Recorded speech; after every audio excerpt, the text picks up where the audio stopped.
The Dark Shadow That Followed Me Home. This story is narrated using AI voice technology to create a more cinematic and immersive experience.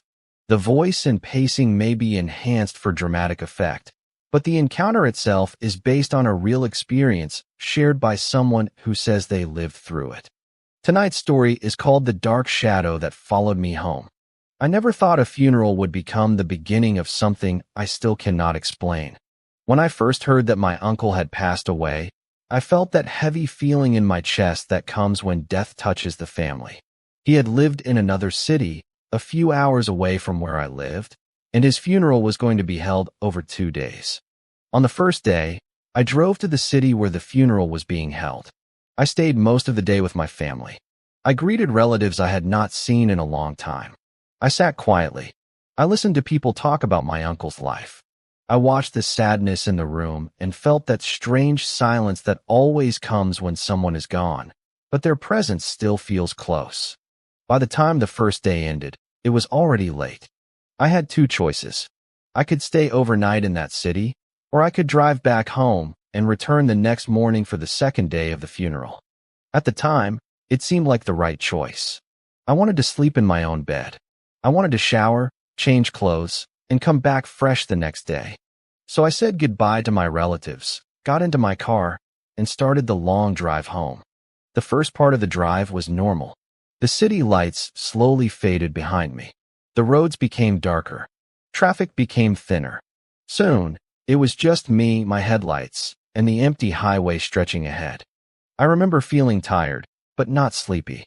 My mind was still on the funeral. I kept thinking about my uncle and how strange death is. One day someone is here. They speak. They laugh. They sit with the family. Then suddenly, they are gone. The night felt heavier than usual. Maybe it was because of the funeral. Maybe it was because I had spent the whole day around grief.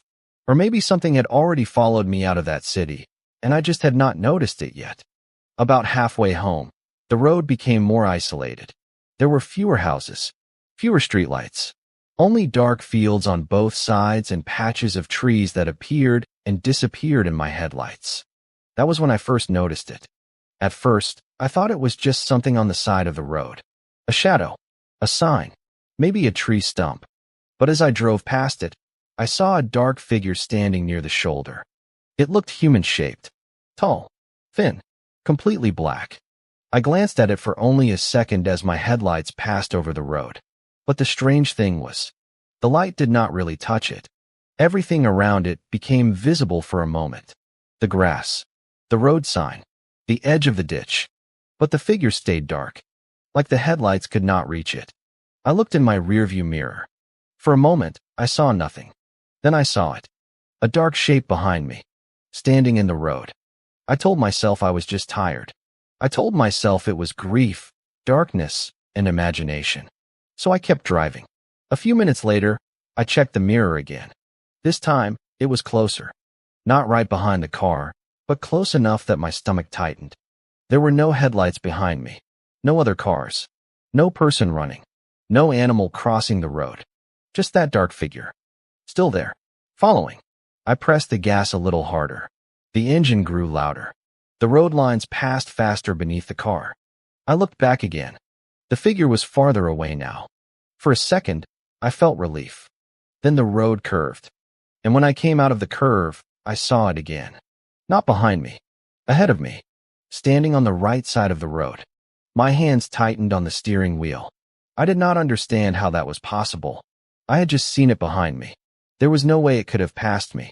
No way it could have moved that fast. But there it was. Standing near the shoulder. Facing the road. Facing me. I drove past it without slowing down. This time, I did not look directly at it. I kept my eyes forward, but I could feel it as I passed. That cold feeling, like something had turned its attention toward me. The inside of the car suddenly felt different. The air felt thick.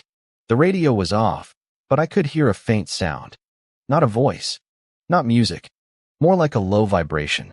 A pressure in my ears. I reached over and turned the radio on, just to hear something normal. Static came through first. Then a station faded in and out. I turned the knob, trying to find music, but every station sounded weak, broken, and far away.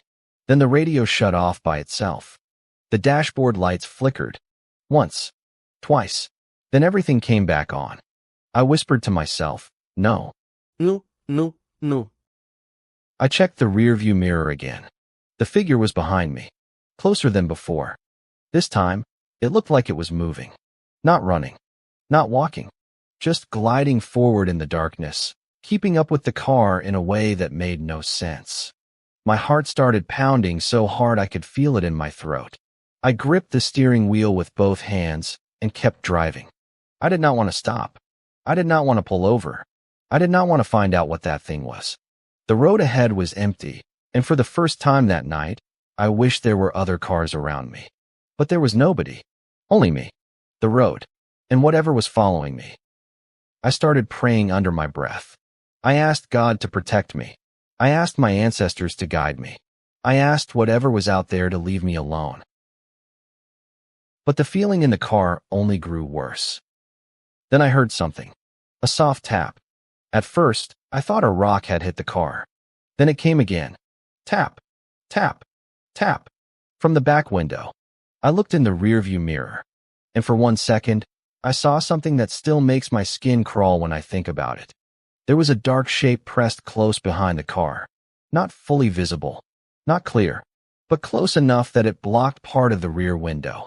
It looked like a head and shoulders. No face. No eyes. Just darkness. I jerked the steering wheel slightly and almost crossed into the other lane. I corrected the car and forced myself to keep looking forward. I told myself not to look back again. No matter what happened, do not look back. The tapping stopped. For a few minutes, there was only the sound of the tires on the road. Then the car suddenly felt heavy, like something was pulling against it. The engine struggled, even though my foot was still on the gas. The speed dropped a little. The headlights dimmed. I kept pressing the gas. Come on, I whispered. Come on. The car pushed forward, but it felt like I was driving through deep water. Then, just ahead, I saw the lights of a gas station. It was small, sitting off the highway near an intersection. The sign was old, and only half of it was lit, but to me, it looked like safety. I pulled in fast. The moment my tires crossed into the gas station lot, the heaviness lifted. The headlights brightened. The radio came back on, and the cold feeling inside the car disappeared. I parked near the front door and sat there, breathing hard. There was one man inside the gas station, standing behind the counter. He looked up when I came in, probably because I looked terrified. I walked inside and pretended I needed coffee. My hands were shaking so badly I almost spilled it. The man asked if I was okay. I wanted to tell him what happened. I wanted to say something followed me from the road. But how do you explain that to a stranger at midnight? So I just nodded and said, "Long drive." He looked at me for a moment and said, "Road gets strange at night." The way he said it made me look up. He did not smile. He did not ask anything else. I paid for the coffee and stayed inside for a few minutes, watching my car through the window. I did not see anything outside. No figure. No shadow. No movement near the road. Eventually, I convinced myself to leave. But before I got back into the car, I looked toward the highway. Across the road, beyond the reach of the gas station lights, something dark stood near the trees. Still. Tall. Watching. I got into my car as fast as I could. I locked the doors. I started the engine. And I drove the rest of the way home without stopping. This time, I did not look in the rearview mirror. Not once. I kept my eyes on the road until I reached my house. When I finally pulled into my driveway, the porch light was on. I sat there for a moment, trying to calm down. Everything was quiet. Too quiet. I grabbed my things and rushed to the front door. But just before I went inside, I made the mistake of looking back toward the street. At the edge of the road, under the weak glow of the streetlight, there was a dark figure standing there. Same shape. Same darkness. Facing my house. Facing me. I froze. It had followed me home. Then the porch light flickered. The figure seemed to lean slightly forward. That was enough.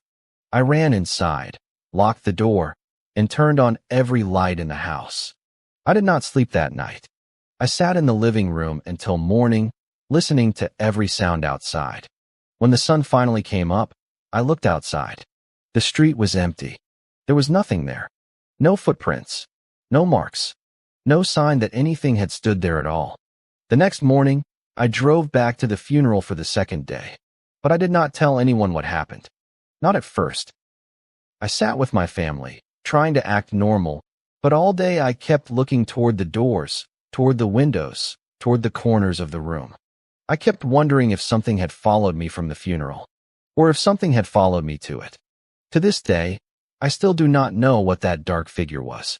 Maybe it was grief. Maybe it was a spirit. Maybe it was something connected to death. Or maybe it was something that waits near places of mourning, looking for someone driving alone at night. All I know is this. I left the funeral alone. I drove home in the dark.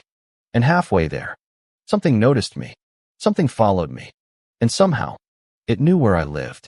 So if you ever leave a funeral late at night and have a long drive home, be careful what you look at on the side of the road. Because some shadows do not stay where you first see them. Some shadows follow. Thank you for listening to The Dark Shadow That Followed Me Home. Some stories stay with us because they are scary. Others stay with us because we cannot explain them. This was one of those stories. Whether that shadow was grief, a spirit, or something else entirely, the memory of that night never truly went away. It became the kind of experience that follows a person long after the road ends. If this story gave you chills, please take a moment to like, subscribe, and share your thoughts in the comments. Your support helps keep these stories alive and allows more real encounters, strange experiences, and unexplained moments to be shared. And if you have ever seen something on a dark road that you could not explain, you are not alone. Thank you again for listening. And when you are ready, there are more stories waiting for you here on Dark Tales Shorts 101.